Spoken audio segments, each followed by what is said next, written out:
It is our great honor to give the lecture in SMISS-AP, and today we will discuss about some endoscopic cervicothoracic decompression for myelopathic spinal stenosis with uniportal and biportal. And this time speaker will give Dr. Hwa Heo, Dr. Myung Hoon Kim, and the moderator will Dr. Arvind Kulkarni and Dr. Raymond Yip. I'm a chairperson of the Dr. Harrison Kim. Yeah. Now we will start the first presentation from the Dr. Hwa Heo. He will give the lecture of the biportal endoscopic spine surgery for cervical and thoracic myelopathy. Dr. Heo, can you start? Yes, I'm ready. I'll start. I'm Dr. Hwa from South Korea. I'm working in the Cheongdam Harris Spine Arthros Hospital with Harrison Kim. It's an honor to have the opportunity to present. Today's my presentation is focused on the technical aspect of the bipolar endoscopy decompression for the cervical and thoracic myelopathy. My disclosure. So first of all, the bipolar endoscopy approach for the myelopathy is sufficient surgery or limited surgery? My answer is complete. We can achieve complete decompression like combination of surgery. So as well as we can minimize the damage to normal tissues. So comparing to the unipolar full endoscopy approaches, advantages of the bipolar endoscopy approach for the myelopathy decompression, the easy handling, and relatively our instruments is a length of relatively shorter than the unipolar, and also in bipolar can do the bimanual two-hand techniques. It is can increase amount of the performance level of the decompression surgery, including bone and soft tissue decompressions. And the bipolar endoscopy approach, we can use allows use both specialized, customized endoscopy instrument as well as standard spine surgery tools. It is very useful for the decompression surgery.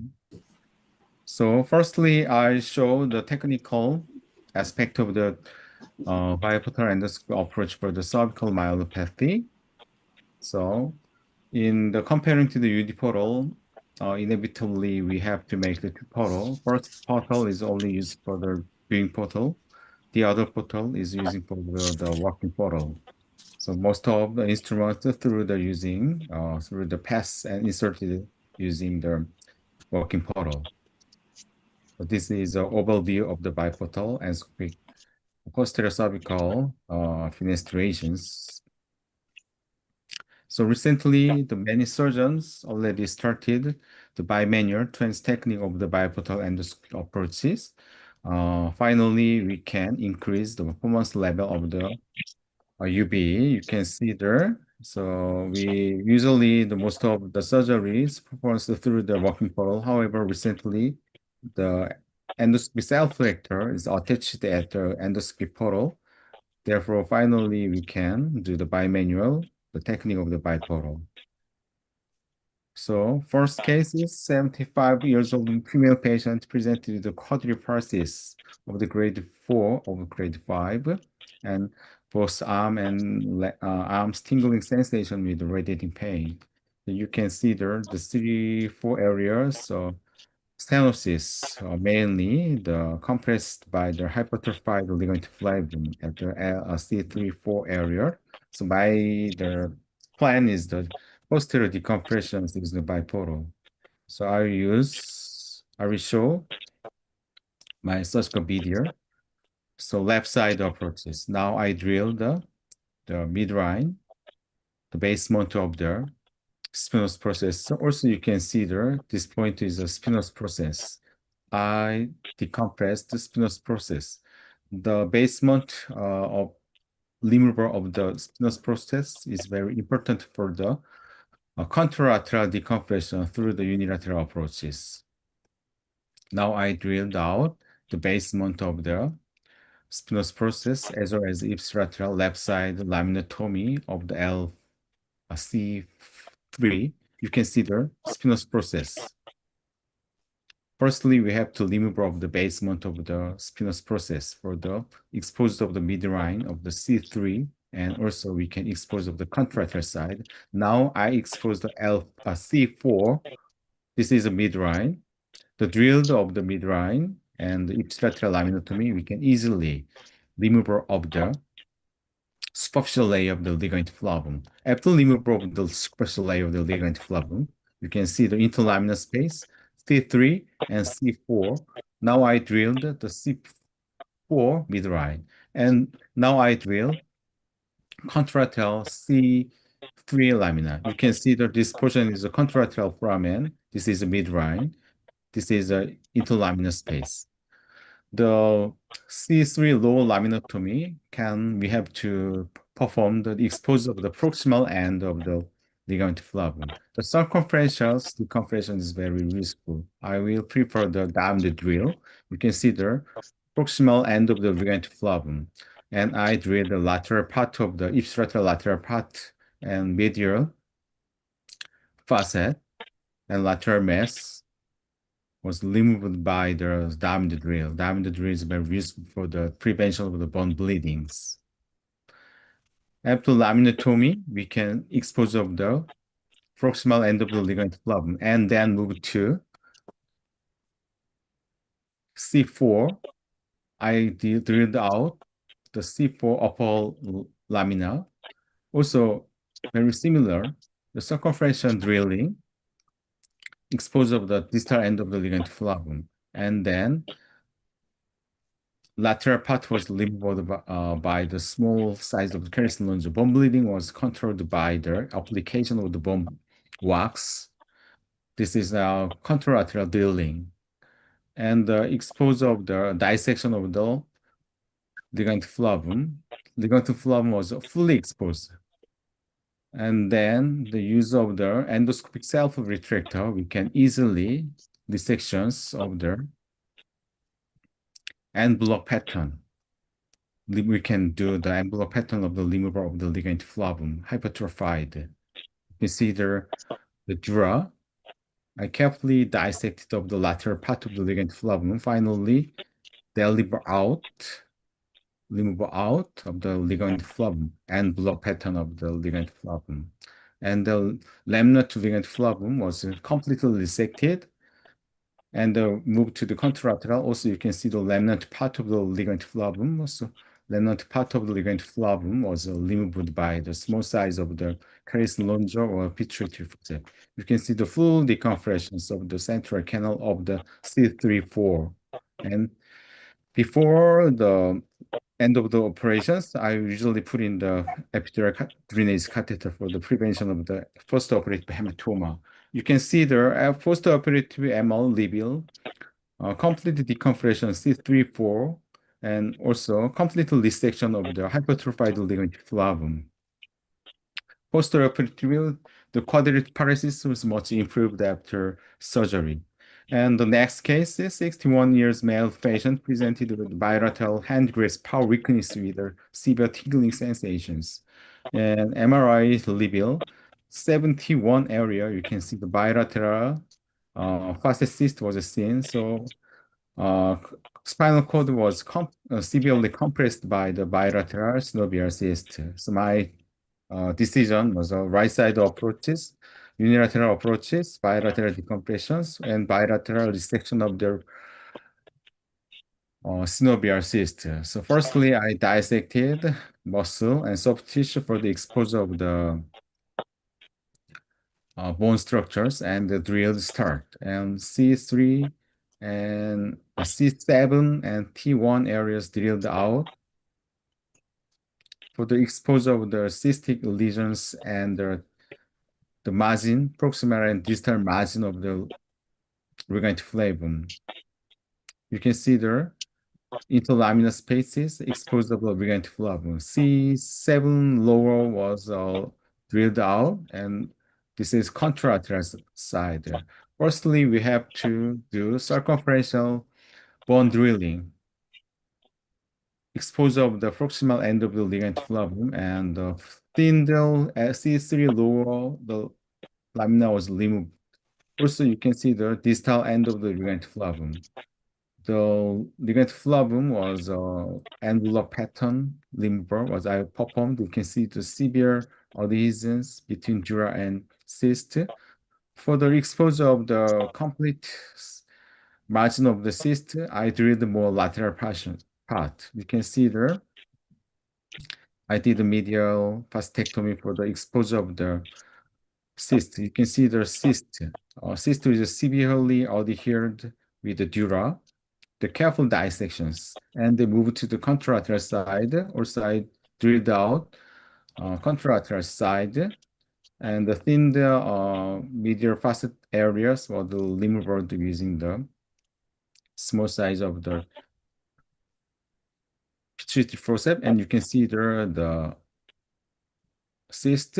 After penetration of the cyst, you can see the mucinous fluid was drilled drainage out, and remnant cyst wall was carefully dissected and removed of the small size of the Carrison longers.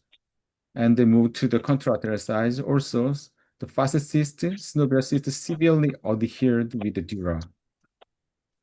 And then dissection of the margins, and I remove of the contralateral cyst. Finally, we can see the contralateral CC7 T1 knob root. After the remnant of the cyst wall, I finished this operation. You can see the complete decompression of the central canal. Post-operative skin is very small.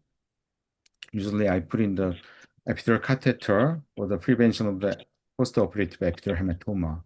And post-MRI reveal well decompression of the central canal of the C71. Also, you can see there complete resections of the bilateral synovial cyst, and the central canal was fully decompression after surgery. So, second topic is biportal endoscopic approach for the thoracic myelopathy. Usually, the main cause of the thoracic myelopathy is a severe stenosis due to ossification of the ligament flavum, OLF.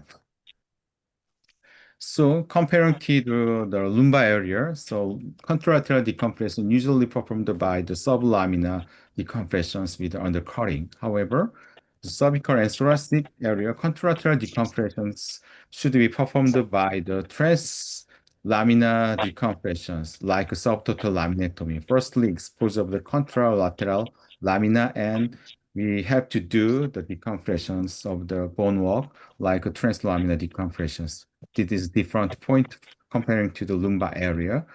I will show first case 74 years male patient presented with bilateral leg weakness with a radiating pain. You can see the stenosis with the thoracic 11, 12 areas. You can see the ossification of the ligament flavum.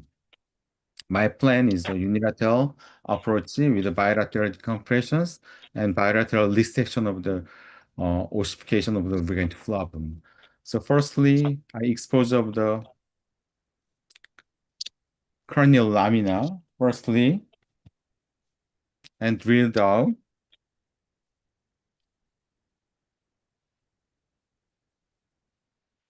And we have to remove of the midline. Basement of the spinous process is very important for the exposure of the contralateral side. This is a contralateral side muscle area. This is a contralateral lamina, cranial lamina. This is midline. We have to do the laminotomy of the cranial lamina, exposure of the tip of the SAP and the proximal margin of the ligament flavum ossifications mass. I did a lateral medial laminotomy and medial fascectomy. You can see the SAP. SAP usually connected with the ossification of the ligament flavum mass. And the circumferential drill is very important of the full exposure of the ligament flavum, and then ligament flavum ossifications. Usually, ossification of the ligament flavum was covered by the unossified portion of the ligament flavum. Removal of the unossified ligament flavum, we can expose of the full size of the full margin of the ORF mass. This is a cranial lamina, a caudal lamina, and laminotomy. This portion is the SAP connected with the ossification of the ligament flavum. The paper thin pattern of the ligament flavum is very important for the prevention of the dura injury. After resection of the margin of the cranial lamina, I firstly expose of the uh, removal of the cranial lamina firstly, and we can expose of the epidural spaces. Now I did the contralateral decompressions. We can expose of the contralateral side. I drilled out the contralateral IAP lesions. This is a contralateral SAP. Usually, the ossification of the ligament flavum connected with the contralateral side of the SAP. Now I dissected and fractured ORF mass. ORF mass is severely adhered with the dura. This is a self endoscopic retractors. Now I did a bimanual, the pattern of the removal of the ligament flavum. You can see the lateral margin of the dura and move to contralateral side. Now I remove all the hypertrophied ligament flavum firstly, and then remove of the ossification of the ligament flavum. The remnant ossification ligament flavum is carefully removed using the small diameter of the kerosene launcher and small size of the pituitary forceps. This is ipsilateral in contralateral, and you can see the contralateral, the ipsilateral lateral margin of the dura. Well, full expansion of the dura finally seen after decompressions using bipolar. After surgery, you can see the severe stenotic lesion was completely decompression and complete resection of the ligament flavum of the ossification was seen at the post-operative MR axial imaging. And so I show another case. You can see the left side is severe ossification with the ligament flavum. My decision is the endoscopic decompressions using the bipolar. You can see there, this is the ossification of the ligament flavum. And this is, I drilled out, made the hinges and fractured the hinge portions. I retracted ipsilaterally without any indentation of the dura, and the ORF mass was held with the endoscopic self-retractor, and then the carefully dissections and retraction ipsilaterally, hypertrophied ossifications with the ligament flavums. And finally, we can remove of the ossification of the ligament flavum without any indentations, without irritations of the thoracic dura and thoracic the spinal cord. So my conclusion in thoracic and cervical decompression surgery for the myopathy, surgical endoscopy view is very similar to the and very familiar to the that of the microsurgery, and the magnified image of the biportal endoscopic approaches provide very accurate images and visions. And however, before start of the cervical and thoracic endoscopic approach, we have many experience of a lot of experience of the lumbar endoscopic surgery. So, and biportal endoscopy approaches for the cervical and thoracic myelopathy may be an alternative minimal invasive approach for the cervical and thoracic myelopathy.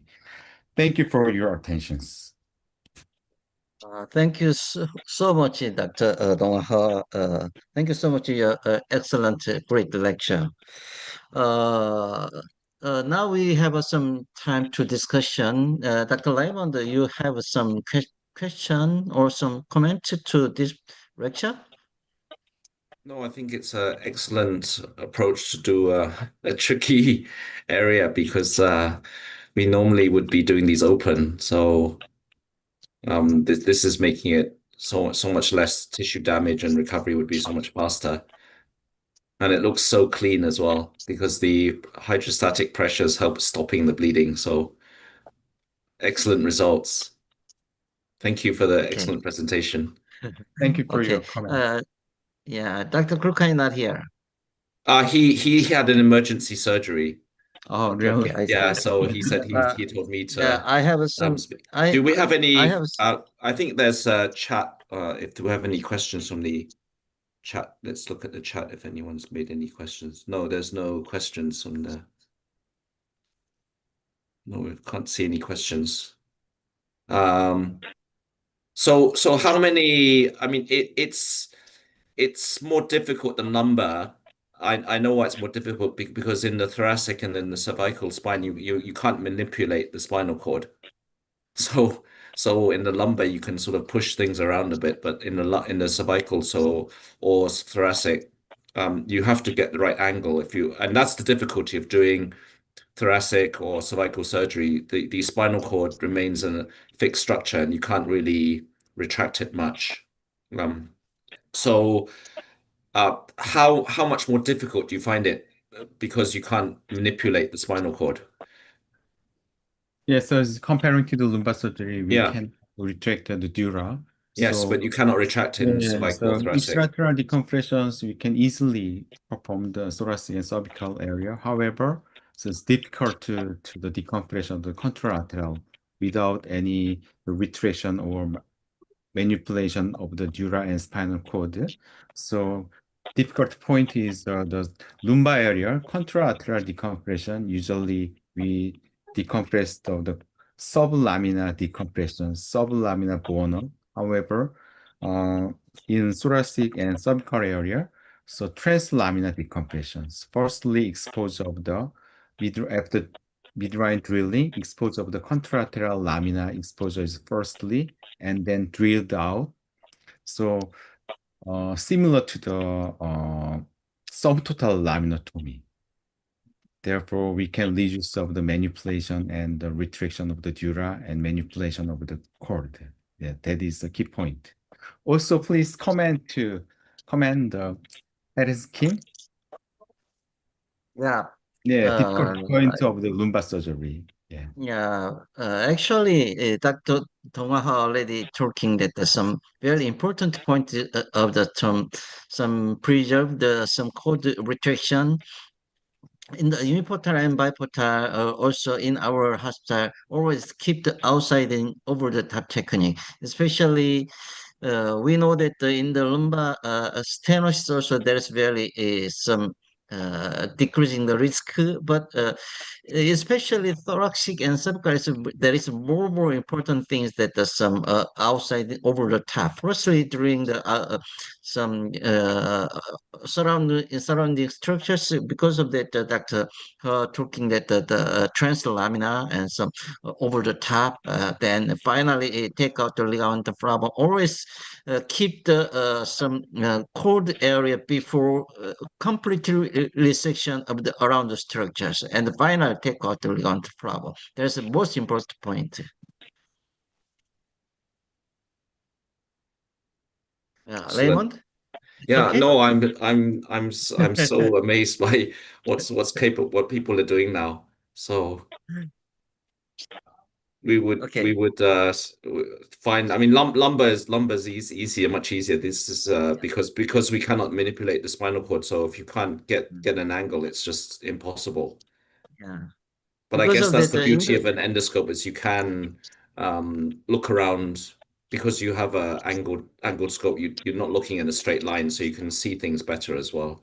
At least the viewing is easier, but the instrumentation still the with the biportal, the viewing is fine, but you still have to have the instrument side, the side that's holding the operating instrument still has to clear and not retract the no dural retraction, which makes it so much more difficult. So you have to plan the trajectory perfectly. I mean, in the lumbar stenosis, also there are also very important things that there's some serious cases, severe cases of stenosis, there is some not easy to decompression, but using the some outside in unipolar and bipolar outside in technique, they can try the more easy way to very severe stenosis cases. That there have no contraindication in endoscopic decompression, lumbar, and after that we can try the some third thorax more safely. Yeah. Mm, okay. Thank you. Okay, I hope Thank you, to Dr. move to Dong. next presentation. Okay. Yes, next presentation. Okay. Okay. Thank you so much. Thank you so much again, Dr. Dong. He gave the very excellent lecture of the bipolar endoscopic decompression for cervical and thoracic decompression. We believe that in the final target of the endoscopic spinal surgery will be the cervical and thoracic myelopathy solving. And then now we will listen from another great present speaker, Dr. Myung Hoon Kim. He will give the talk of the unipolar endoscopic decompression for cervicothoracic myelopathy. Dr. Kim? Thank you.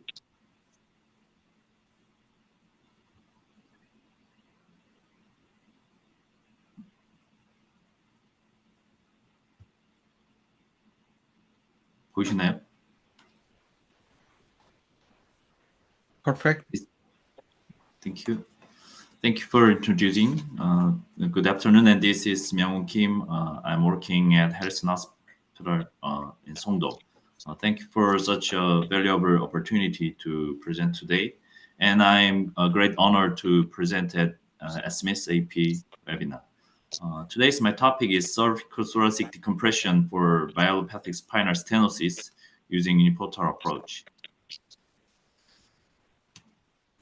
Posterior endoscopic cervical surgery is well established, especially in foraminotomy, but has the more chances of neurostructure damage due to the limited visibility and steeper learning curve. So the anatomical understanding of the nerve associated with the bony structure will be an essential surgical guideline. As the saying goes, well begun is half done, and I would dare say that finding the waypoint is accomplishing half the surgery.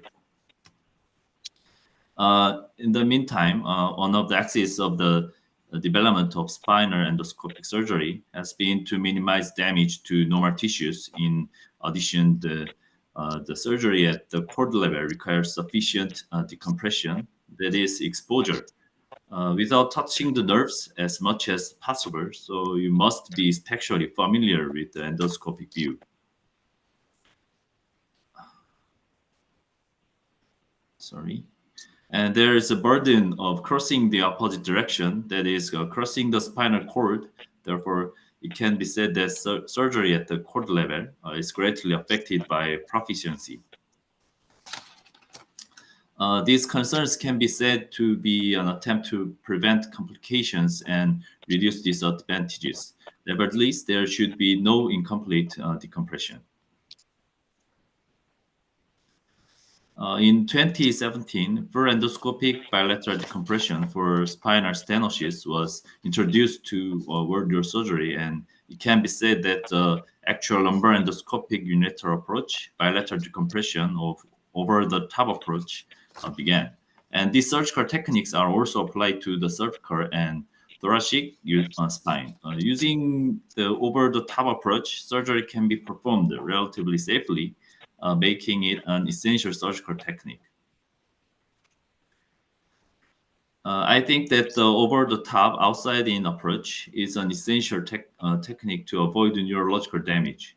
Angular resection is also important, as it not only minimizes neural exposure and thereby reduce the risk of nerve injury, but also it counters the epidural space at the final stage, which helps reduce bleeding, shorten operative time, and lower the risk of complications.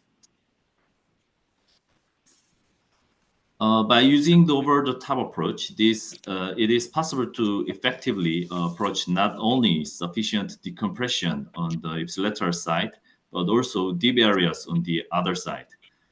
Since this is an area without significant instability, the surgery can be performed with a primary focus on sufficient decompression from the beginning, without considering about instability too much.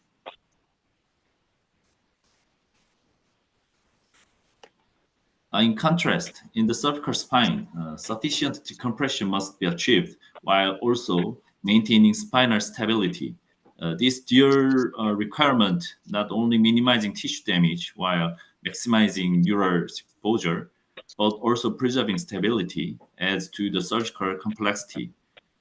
Particularly in case of acute lesions, ensuring adequate decompression takes precedence over the stability due to the risk of postoperative dural edema.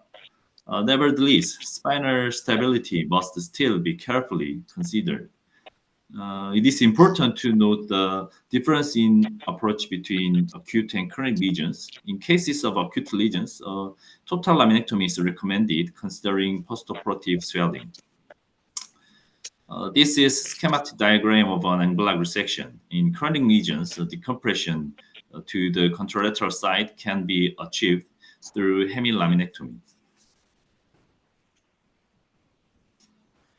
A 47-year-old male patient underwent an angular resection following a hemilaminectomy.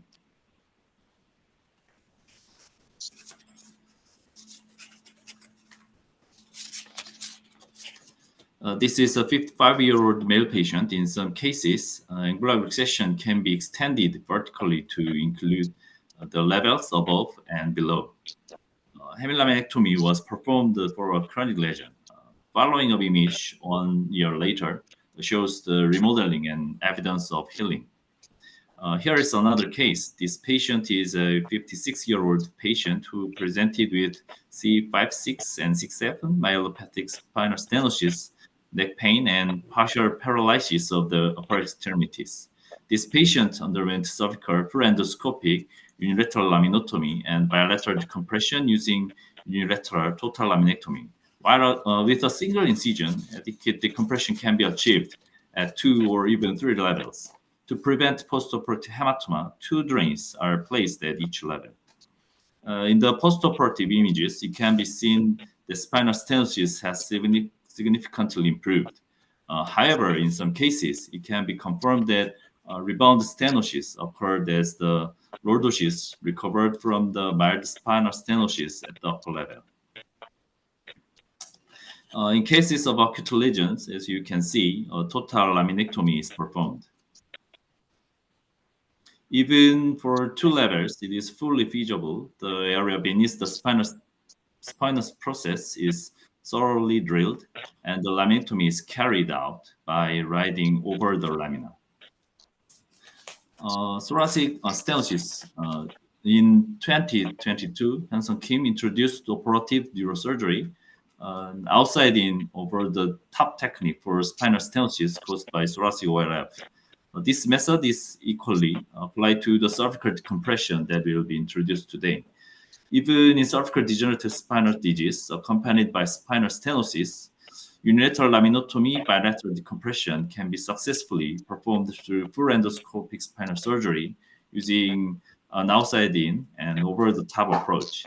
Thoracic lesions are relatively less concerning in terms of instability, so thorough decompression is performed. The thoracic spine is also approached using the outside-in over-the-top technique.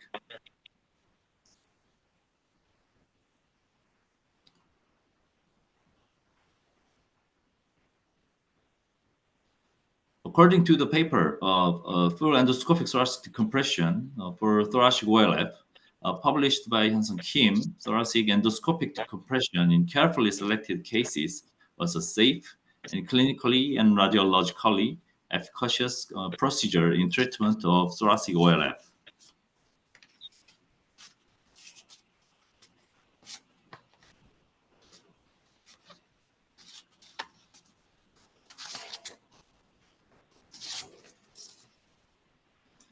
On the other hand, when a herniated disc is present, it can sometimes hinder the surgical approach.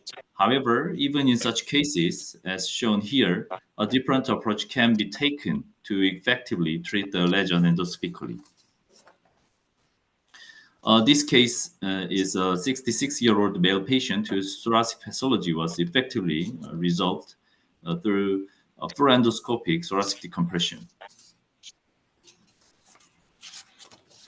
This case is a 38-year-old male patient whose thoracic pathology was effectively resolved through full endoscopic thoracic decompression.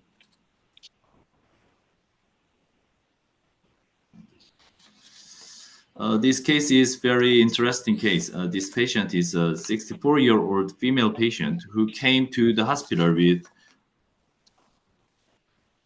with lower extremities paralysis due to OLF. She underwent rehabilitation through the skywalking, and it's our hospital's signature rehabilitation treatment after endoscopic decompression, and her paraparesis recovered to the point where walking was possible 3 days after surgery. And after 6 months, spinal stenosis was sufficiently improved. The patient recovered to normal gait. In conclusion, full endoscopic cervical and thoracic decompression surgery is a good treatment method for minimized options in cervical and thoracic pathology. There's no vital organ damage in the anterior neck and no complications caused by a bone graft or implant. And most of all, less instability and less postoperative time show the duration in hospital is short and the early return to the normal life is easier. Thank you for attention. Okay, thank you so much, Dr. Myung Hoon Kim, your great lecture. Raymond, have you some point of comment? We muted your sound.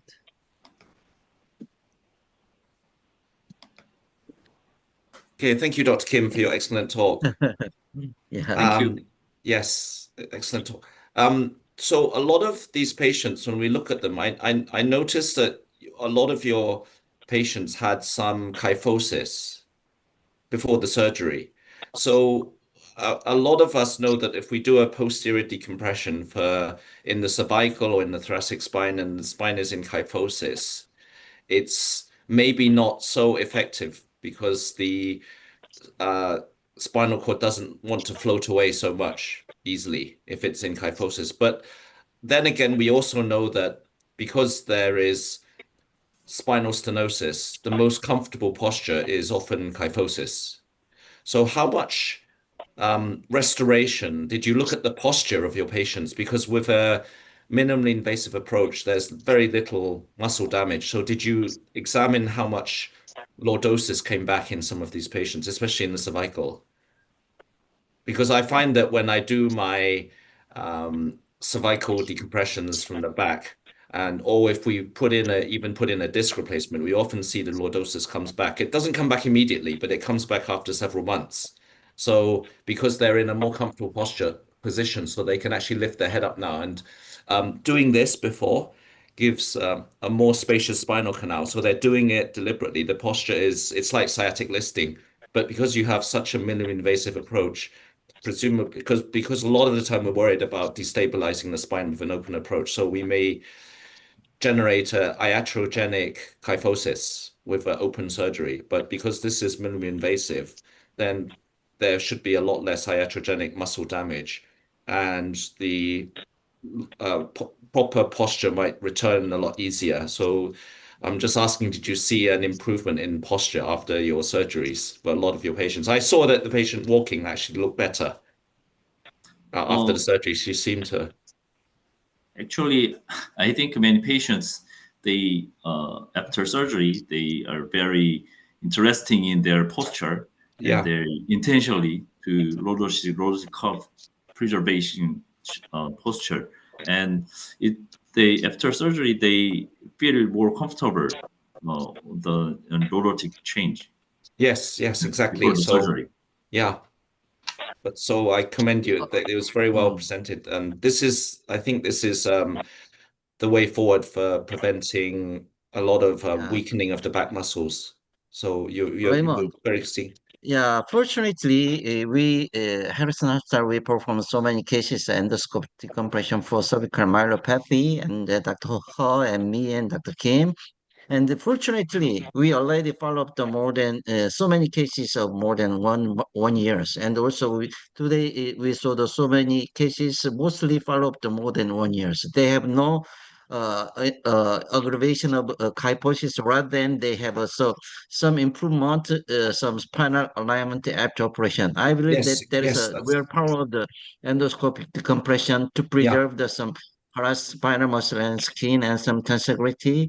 Because of that, I think there may be some currently concept of cervical kyphosis maybe will change in the future with the endoscopic decompression. Yes, yes, that's what I'm asking. So are you seeing improve significant? So what we should monitor is the change in posture of our patients Yeah. after surgery, because I think with endoscopic, you're not creating any muscle damage, because if you did an open cervical laminectomy, there's a definite risk of kyphosis, post-laminectomy kyphosis. But because this is done endoscopically, there is very little muscle damage, and the only thing that's been removed is the pressure on the spinal cord with very little muscle damage. So theoretically, we should be seeing an improvement in posture in these patients and not a de novo kyphosis, which we may often see with open approach. And also, I think that maybe our hospital during last 2 years more than we performed more than 100 cases of cervical decompression for the cervical only.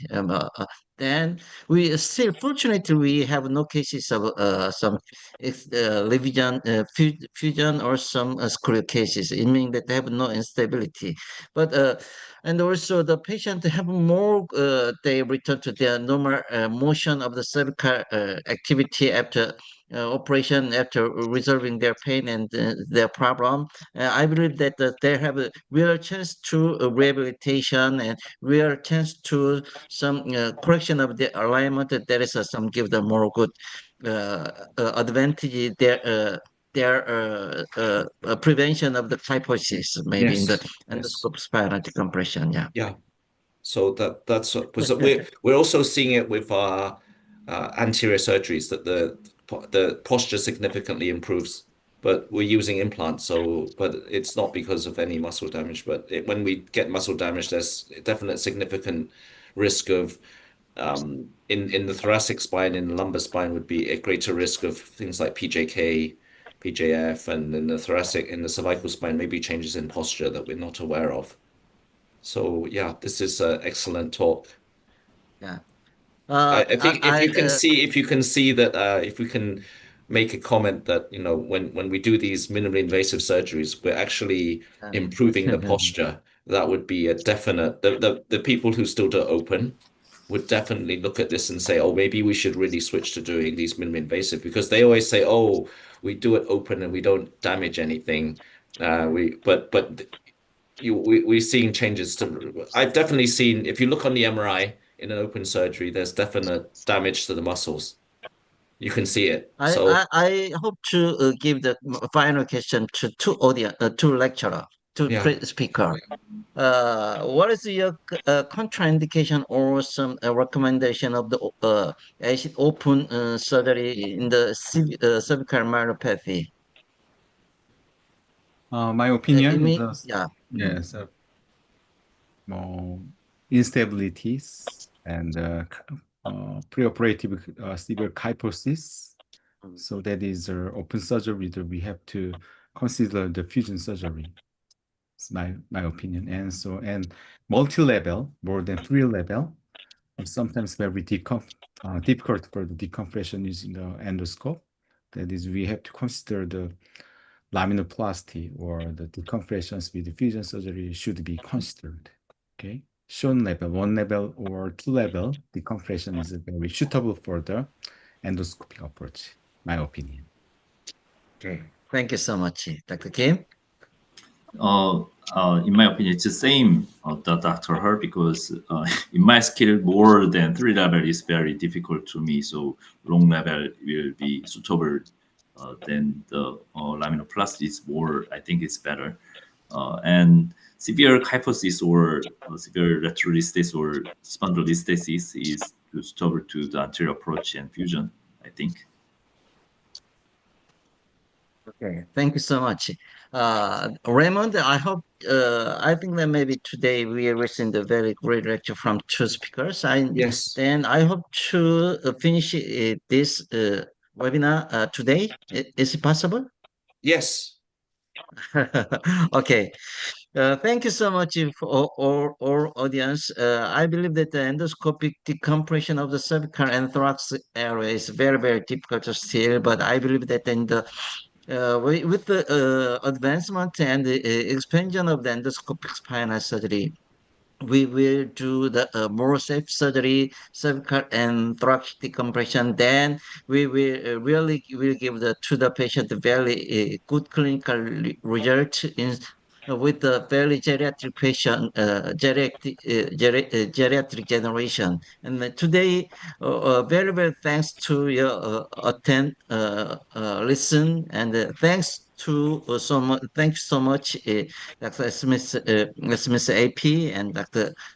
Raymond Yip and Dr. Arvind Kulkarni, and hope to meet again. Thank you Yes, so much for we'll all definitely meet audience. again. Thank Yeah. you. Thank Thank you. Thank you. you, Dr. Thank Dong, Thank Dr. you you. so Kim. much. Thank you. Bye.